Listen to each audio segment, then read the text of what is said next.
Yo, what's going on, man? It's your boy Jack Jackers right here on WMBT 90.1 FM The Beat, and I have a special guest in the building, man, Mr. Rashad Ray, holding it down right here on Dad Can We Talk, man. We're discussing all things fatherhood, man.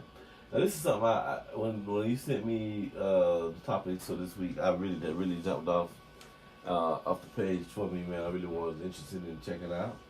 And what I just kind of set it up is there's a rapper D1 who came up with a song called Hood Builders, and in this song he pretty much he lays it all out there, man, on who different detractors, I'd say, from in the community on all levels, and we're gonna have a pretty good in-depth discussion on who's the real villains in the hood, man. I'm really interested in getting into in depth with that, man. So anyway, first I do want to play the song. That way everybody can hear it and kind of gain a perspective, and we could start from there. So, with no further ado, let's get right into it with Mr. D1 with Hood Business. Don't go nowhere, y'all. Keep it locked right here. We'll be right back to discuss this song in a minute.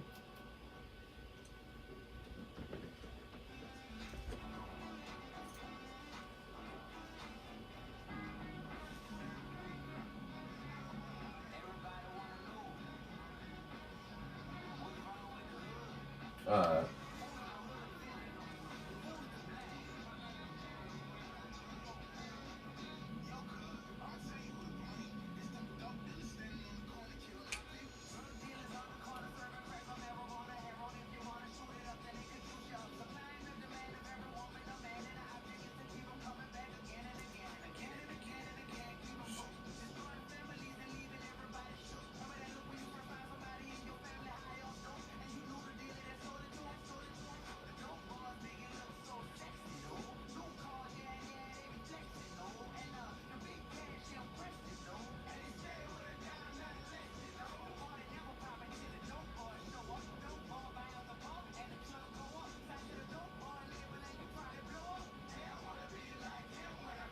Alright.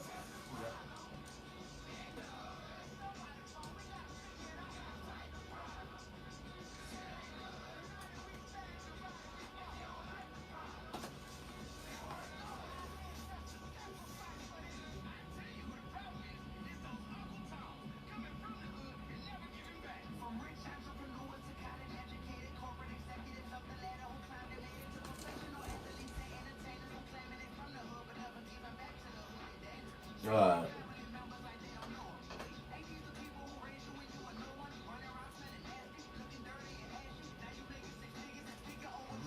Mm.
Uh,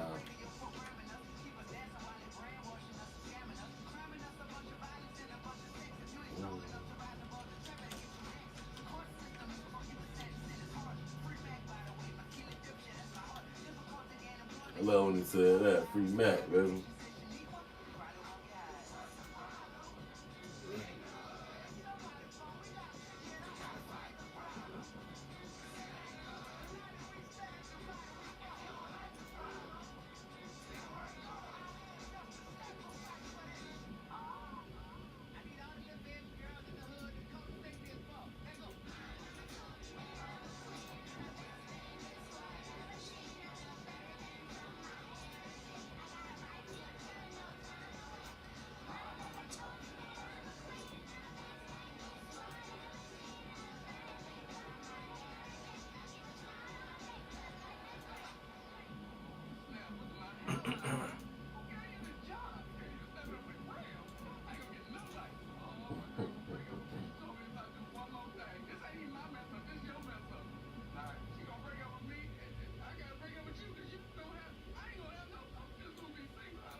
Alright, that was pretty good, man. Alright. Hood Villains by D1, man. Pretty good, very introspective. I want you to take it from there, big bro. Now, the question asks, who's the real villain in the hood? Is it the system, the drug dealer, or the Uncle Tom? What? How do you feel about that, brother? Man, I feel like it's a combination of all of them. Okay. It's a very, very, very good combination because I don't think we can point out just one thing. And I think a lot of people are falling into that trap of just pushing that it's one thing, because I do believe a lot of it is the system. I believe the system is the number one thing, the thing that has caused it all, because that's been from the very beginning. The hood is the hood because of the system. Okay. The way I feel. And but I think I can't, because I had a conversation with a person before that said, the government put the drugs in the hood. And I'm like, well, yeah. But the government didn't make us sell the drugs. Okay. So there's one thing for somebody to put a gun in my hand. Now, if you put a gun in my hand, you can't make me shoot that thing. I can take that gun and put it down. That's correct. You can put drugs in my hands, and I can either say, man, I'm finna go pitch this to my auntie or to the legit on the corner. Or I can say, man, okay, why you put this in my hand? I'm going to put it down. Okay. I'm going to flush it down the toilet or throw it in the trash. Correct. So everyone plays a part in it. So it's like, I think there are things that we have been up against, many things that have been placed in the hood by our government, or things that other people have done toward us, many laws and many things that have been placed, put in place that hold us back. But ultimately, we have to make the decision for ourselves also to say, I'm going to overcome that. Because of they did, I understand and I can see that they put it there, but let me overcome that thing, and I'm not going to allow that to overtake me or to make me, I'm not going to fall into the pressure of that. And then I believe the Uncle Toms also, the people who grew up, their mom grew up on food stamps, and they went through the struggle, and now they made it out of the hood, and they're these successful people. Now they look down on people like that, and they come and they, look at these little thug little boys on the corner. It's like, but you used to be one of them, right. Or your brother used to be one. It's like, I don't think we can, like, these people, they look down on the hood, and they look down on people there, but that's where they come from. But when asked about it, they like to put it out there like, oh yeah, I came from here. I came from this place. And it's like, okay, yeah, you came from there, but you turn your back on it. You never go back and do anything to help it, but you use it as a badge of honor in your circles, in your circles of influence around your partners, your new partners, and say, I understand the struggle. I've been there, but you don't do anything to help them, and you never go back and do anything to help. So, and that's why I like the last thing he said on that second verse. He say, but you don't take care of your son. You ain't no good. It's like, you did all that, and you so successful, but you don't even take care of your son. To the deadbeat there. All right. So, yeah, I think there's a lot that goes into it, man. I believe that all three angles, you can come at it from all three angles, but I think the number one thing is the system. Okay, I'm with you on that. I think I agree with you on that one. I'd say if I had to spin them up all three, I give the system which I don't even use that word, but I know exactly what you mean. I give the U.S. government about 80% of the blame. I'll give what you refer to as Uncle Tom, which I would think you would mean people that basically turn their back on our neighborhood, the neighborhood in which they represent. I give them about 15%, and I give the drug dealer about 5%. The reason I give the drug dealer 5% because crime usually, and this is something that is transcends race. Is crime is always directly connected to poverty. Yeah, and that's any society. When you're in a poverty-stricken situation, usually there's gonna be crime to follow. That's in every culture. Everywhere you go. The thing about drug dealers is most drug dealers, and we know this because we know these people. We grew up with them. They're our friends. They're our cousins. If they're from the neighborhood. With drug dealers, most drug dealers aren't affluent, aren't Pablo Escobar, aren't Big Meech. Yeah. Most drug dealers are broke, and it's usually for because they don't save their money. But what I'm saying is, a lot of the drug dealers are under the same cloud of poverty as the single mother, as the cook, as the maid. So, with all that being said,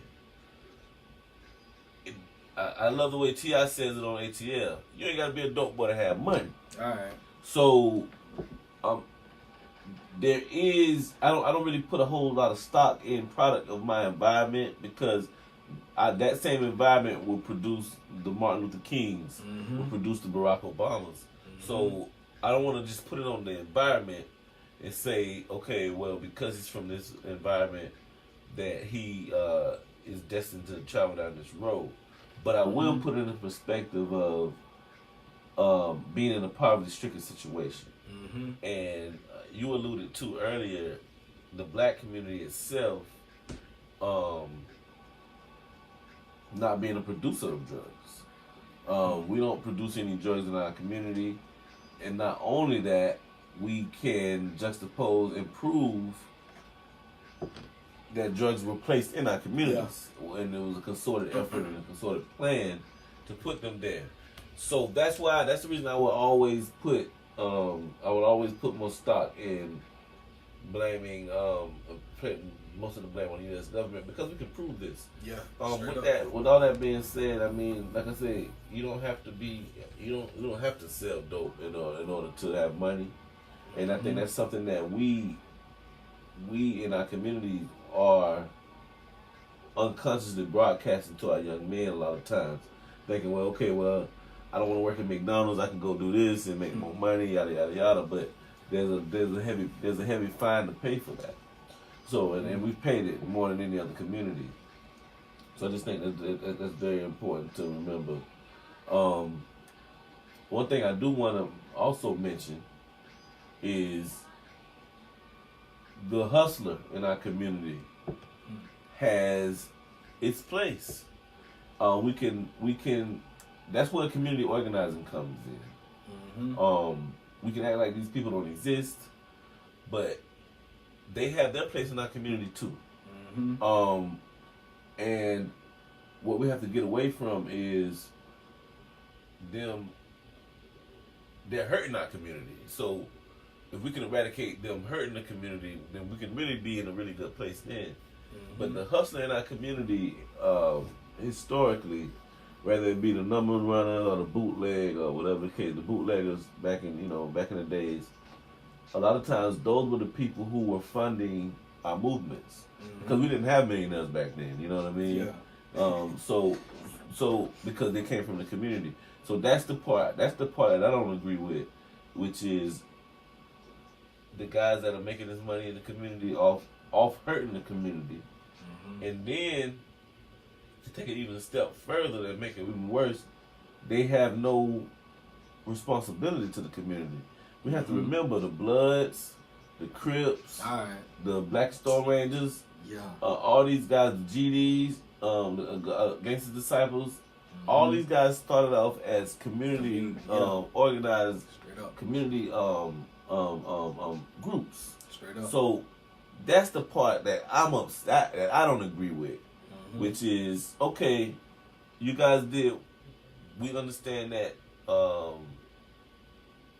crime has to do with poverty. We understand that you come from a poverty-stricken situation. We understand that you used a bad situation in order to make money. Okay, we understand that argument. My issue is, now that you've done that, what are you doing for the community? Do you even feel like you have a responsibility to the community? Because that's another thing too that, like I said, that makes me put more stake on the government part, because it's been proven over the last 30, 40 years that the war on crime is almost unsolvable. And it's definitely the way that we've been approaching it for the last 30 years, which is to just, criminalize and put people in jail. We've proven that doesn't fix the problem. So, which now, that's why we're moving more towards, and Barack Obama, we gotta give him props for starting that. We're moving more towards to not necessarily criminalizing non-violent drug offenders, but to move on to more social programs and things that actually fix the situation.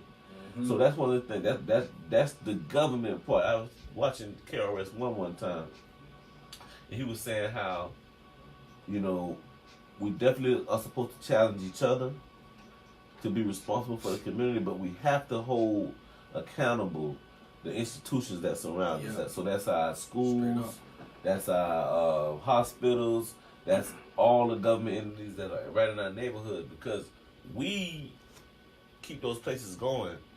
And so they have a responsibility to us too. So we have to challenge each other, but we have to challenge our institutions too. Man, I agree with you on all of that, man. I mean, I really think that it's 2 or 3-fold,